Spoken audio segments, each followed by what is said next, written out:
بسم اللہ الرحمن الرحیم۔ آج ہم جس موضوع پہ بات کریں گے وہ ہے مویشیوں میں اینٹی بائیوٹکس کے خلاف مزاحمت اور اس کا تدارک۔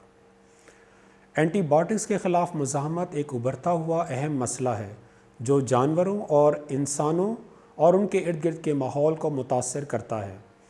یہ مسئلہ اس وقت پیدا ہوتا ہے جب جراثیم اپنے اندر ایسی صلاحیت پیدا کر لیتے ہیں جس کی وجہ سے اینٹی بائیوٹکس ان کے خلاف کارآمد نہیں رہتی۔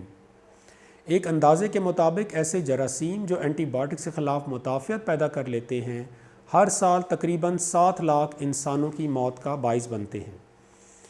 اگر اس مسئلے کے حل کے لیے اقدامات نہ اٹھائے گئے تو ایک اندازے کے مطابق یہ اموات 2050 تک تقریباً 1 کروڑ کے قریب پہنچ جائیں گی۔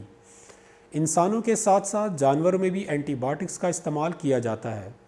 جانوروں میں اینٹی بائیوٹکس بیمار جانوروں کے علاج کے لیے، جانوروں کو بیماریوں سے بچانے کے لیے اور جانوروں کی نشو و نما بہتر کرنے کے لیے استعمال کی جاتی ہیں۔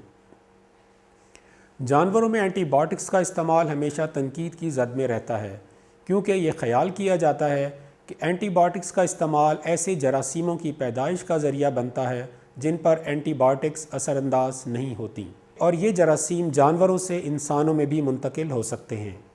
لہٰذا ہم سب کی یہ ذمہ داری ہے کہ ہم ایسے اقدامات اٹھائیں جن کی مدد سے اینٹی بائیوٹکس کے خلاف مزاحمت کے مسئلے سے بچا جا سکے۔ بہت سے اقدامات ایسے ہیں جو کہ ہمارے کسان بھائی اس مسئلے سے بچنے کے لیے اٹھا سکتے ہیں۔ مثال کے طور پر ہمارے کسان بھائیوں کی ذمہ داری ہے کہ ایسے اقدامات اٹھائیں جن سے جانور بیماریوں سے محفوظ رہیں۔ اگر جانور بیمار نہیں ہوں گے تو ہمیں ان میں اینٹی بائیوٹکس استعمال نہیں کرنی پڑیں گی۔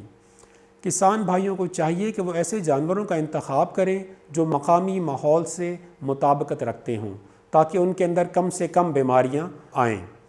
اپنے جانوروں کو ویٹری ڈاکٹر کے مشورے کے مطابق بیماری سے بچاؤ کے ٹیکے جنہیں عام طور پر ویکسینز کہتے ہیں لگوائیں تاکہ جانور بیماریوں سے محفوظ رہیں اور ان میں کم سے کم اینٹی بائیوٹکس کا استعمال کرنا پڑے۔ جب بھی نیا جانور خریدیں ہمیشہ قابل اعتماد ذریعے سے خریدیں جہاں بیماریاں نہ ہوں۔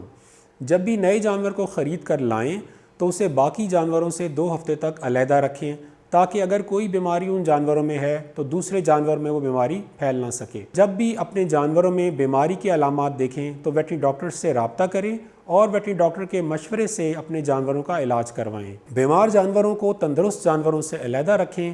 اینٹی بائیوٹکس اور دیگر ادویات کو ہمیشہ محفوظ طریقے سے اسٹور کریں اور جو بھی ادویات جانوروں میں استعمال ہو رہی ہیں ان کا ریکارڈ رکھیں۔ کسان بھائیوں کے ساتھ ساتھ ہمارے ویٹری ڈاکٹر بھی اینٹی بائیوٹکس کے خلاف مزاحمت کو روکنے میں اہم کردار ادا کر سکتے ہیں۔ ویٹری ڈاکٹرز کو چاہیے کہ اینٹی بائیوٹکس کا استعمال سوچ سمجھ کر کریں۔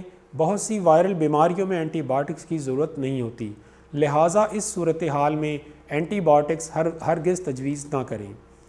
ویٹری ڈاکٹر کو ہمیشہ درست مقدار میں درست مدت کے لیے درست اینٹی بائیوٹکس کا استعمال جانور کی بیماری کے مطابق کرنا چاہیے۔ ہمیشہ اینٹی بائیوٹکس بیمار جانور کو دیں، تندرست جانوروں میں اس کا استعمال نہ کریں۔ بہت سی اینٹی بائیوٹکس انسانوں اور جانوروں دونوں میں استعمال کی جاتی ہیں۔ ان میں سے کچھ اینٹی بائیوٹکس ایسی ہیں جو انسانوں میں جان لیوا بیماریوں کے علاج میں استعمال کی جاتی ہیں۔ ایسی اینٹی بائیوٹکس جانوروں میں استعمال کرنے کے لیے ویٹری ڈاکٹر کو اضافی احتیاط کرنی چاہیے اور اس بات کا خاص خیال رکھنا چاہیے کہ اس اینٹی بائیوٹکس کے علاوہ کوئی اور دوائی یا اینٹی بائیوٹک کارگر نہیں۔ اینٹی بائیوٹکس کا درست استعمال ہی ہمیں اس بڑھتے ہوئے جان لیوا مسئلے سے بچا سکتا ہے۔